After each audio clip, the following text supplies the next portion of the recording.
반가 안녕하세요. 박용덕입니다. 한 장으로 비교 정리 끝. 공인중개사법 핵심 비교 정리 35번입니다. 자, 숫자 30입니다. 거래정보사업자 지정서 교부 30일 이내죠. 지정요건 맞으면 30일 이내에 지정서를 교부하고요. 지정요건을 갖추지 못하면 물론 반려하겠죠. 지정서 교부받고 나면 3개월 이내에 운영규정을 제정하여 국토교통부 장관 승인받아야 되고요. 그리고 지정받은 날로부터 1년 이내에 정보망을 설치 운영해야 됩니다. 그 다음에 2번 주택임대차 계약 변경 해제 신고 계약일로부터 30일, 변경 해제 확정된 날로부터 30일 이내에 신고해야 되고 안하면 100만원 이하의 과태료입니다. 자, 그 다음에 3번입니다. 부동산 거래 신고 등에 관한 법률에서 매매 계약일로부터 30일 이내에 부동산 거래 신고해야 되고요. 해제 등이 확정된 날로부터 30일 이내에 해제 신고해야 되는데 안하면 500만원 이하의 과태료입니다. 그 다음에 4번 개인 자연장지 조성 신고 사후 30일입니다. 그 다음에 5번 개인 묘지 설치 신고 사후 30일 이내고요. 그리고 장사 등에 관한 법률에서 매장 신고도 사후 30일입니다. 6번에 보면 개인 묘지 면적은 30제곱미터 초과할 수 없습니다. 가족묘지는 100제곱미터, 종중묘지는 1000제곱미터 초과할 수 없죠. 법인묘지는 10만 제곱미터 이상이어야 합니다. 그 다음에 분묘 설치기간 30년입니다. 1회에 하나여 연장할 수 있습니다. 연장하더라도 60년을 초과할 수는 없겠죠. 한 번만 연장할 수 있기 때문에. 자, 그 다음에 7번입니다. 거래정보사업자 지정요건 지정받으려면 개업 공인중개사 500명 이상 2개 이상의 시도에서 각각 30명 이상 이용가입 신청을 해야 됩니다. 5 빼기 2는 3이다. 이렇게 숫자 암기하셔야 되겠습니다. 주택법에서 불법 전매 신고하면 포상금 30일 이내 지급합니다. 요거는 우리 공인중개사법에 나올 확률은 없죠.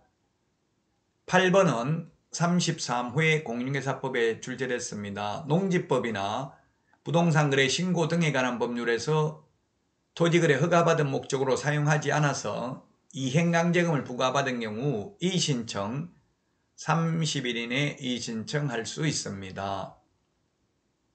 자, 그 다음에 9번입니다. 개인이 등록할 인장은 7mm 이상 30mm 이하입니다. 법인의 인장은 크기 제한이 없고 법인 인감도장이어야 합니다. 그 다음에 10번에 주택임대차 분쟁조정기간 60일인데 1회에 하나여 30일 연장할 수 있습니다. 11번 주택임대차 분쟁조정위원회 위원 5명 이상 30명 이하입니다. 상가임대차 분쟁조정위원회 위원도 마찬가지죠. 5명 이상 30명 이하고요. 자, 그 다음에 12번 매 분기 끝난 후 30일 이내에 국토교통부 장관에게 기본 모니터링 결과 보고서를 제출해야 됩니다. 기본 모니터링은 30일 이내고요. 수시 모니터링은 15일 이내에 결과를 국토교통부 장관에게 제출해야 됩니다. 허위 매물을 올리는지 모니터링 하는 게 되겠죠.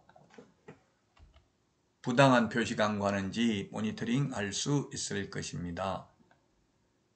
자, 그러면 관련된 문제를 풀어보도록 하겠습니다. 31회 기출 문제가 되겠습니다. 부동산 거래 신고 등에 관한 법령상 이행강제금이라는 설명으로 옳은 것을 했는데, 자, 이행강제금 제도가 있는 법이 5개가 있습니다. 이행강제금 5개. 건축법이 있죠. 건축법은 1년에 2회 범위 내에서 이행강제금을 부과할 수 있습니다. 주요 건축법 위반이면 100분 50, 기타 건축법 위반하면 100분의 10 범위 내에서 1년에 2회 범위 내에서 부과 징수할 수 있고요. 농지법에서 이행강제금은 1년에 한 번이고요. 농지법의 이행강제금은 25% 범위 내에서 부과하죠. 25% 감정가격, 공시지가, 개별 공시지가 중에서 더 높은 가격의 25%를 1년에 한 번씩 부과합니다. 그 다음에 부동산 거래 신고 등에 관한 법률, 지금 하고 있는 이행강제금 제도가 있고요. 그 다음에 부동산 실권리자 명의 등기에 관한 법률에서 5년 이하의 징역이나 2억 원 이하의 벌금에 처한 자는 과징금을 30% 범위 내에서 부과하고요. 과징금 부과받고 나서 1년 안에 실명 등기 안 하면 1차 이행강제금 10%, 또 1년 지나면 2차 이행강제금 20%를 부과합니다. 그리고 장사 등에 관한 법률에도 이행강제금 제도가 있는데, 장사 등에 관한 법률에서는 설치 기간 30년 플러스 30년, 60년을 초과하는 경우, 그 다음에 설치 면적을 초과하는 경우, 설치하면 안 되는 장소에 설치한 경우에 이행강제금을 1년에 500만 원씩 2회 범위 내에서 부과할 수 있습니다. 그러면 총 1000만 원 부과할 수 있죠. 자, 그러면 부동산 거래 신고 등에 관한 법률 이행강제금 보도록 하겠습니다. 1번입니다. 이행명령은 구두 또는 문서, 구두가 말로 하는 거죠. 구두로 말로 하는 건 안 되고요. 반드시 문서로 이행명령을 해야 됩니다. 문서로 해야 되고요. 이행기간은 3개월 이내로 정해야 됩니다. 3개월 이내로 정해야 된다. 구두 X가 되겠습니다.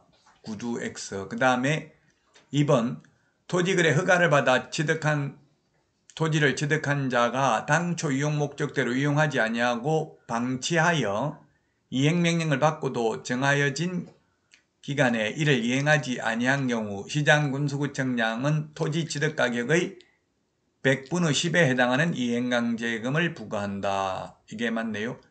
방치하면 100분의 10입니다. 방치하면 100분의 10. 그리고 임대하면 100분의 7, 이용 목적을 변경하면 100분의 5, 기타 100분의 7을 부과합니다.